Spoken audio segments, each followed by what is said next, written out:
these days. Initially, the judge granted the temporary restraining order, then reversed himself after the state had made that claim, then reversed it himself again, and ordered the impoundment, effectively the impoundment of those machines. But obviously, within that window, apparently in Fulton County, the state of Georgia took that server. Now, do we know, I just can't, I think most Americans right now cannot believe what we're witnessing in this election. We have across almost every state, whether it's Dominion, EBS, whatever the company, voting machine company is, no one knows their ownership, has no idea what's going on in those servers, has no understanding of the software because it's proprietary.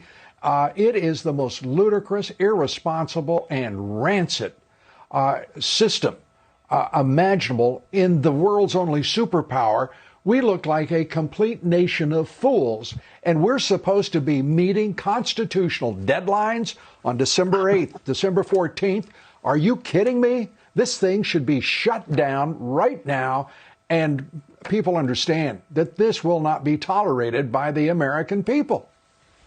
You are absolutely right, Lou. I couldn't have put it better myself. I can't even begin to tell you how appalling everything I'm seeing is. Somebody sent me the tape from a machine in California, and it reported 550 votes with 270 voters. That's the kind of thing we're seeing when we can get the actual documents. Meanwhile, Dominion and its minions and other state officials everywhere are apparently out there trying to destroy everything they can get to before we can seize it. And our Department of Justice and FBI are nowhere to be found. I am absolutely livid. And I know the American people are livid, too. That's why we started the defendingtherepublic.org to fight this. Let me be straightforward with you. I had a damn sight rather have Sidney Powell and Rudy Giuliani on the case than Christopher Wray and the fools, the corrupt fools that lead the FBI any day.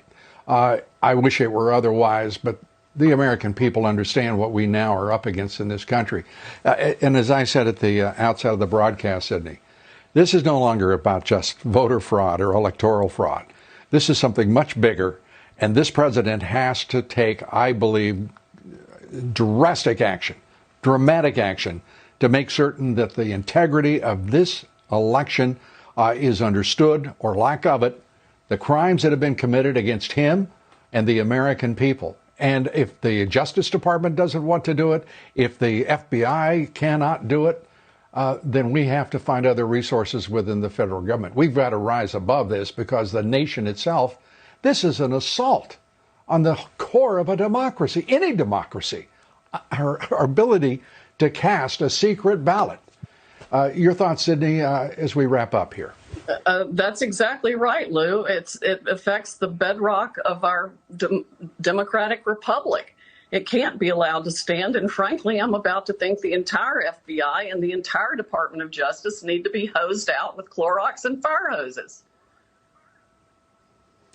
Well, Sidney, I think right now that you would get many seconds for that proposition. Sidney Powell, thanks for being with us. We appreciate it, and thanks for everything you're doing for this country.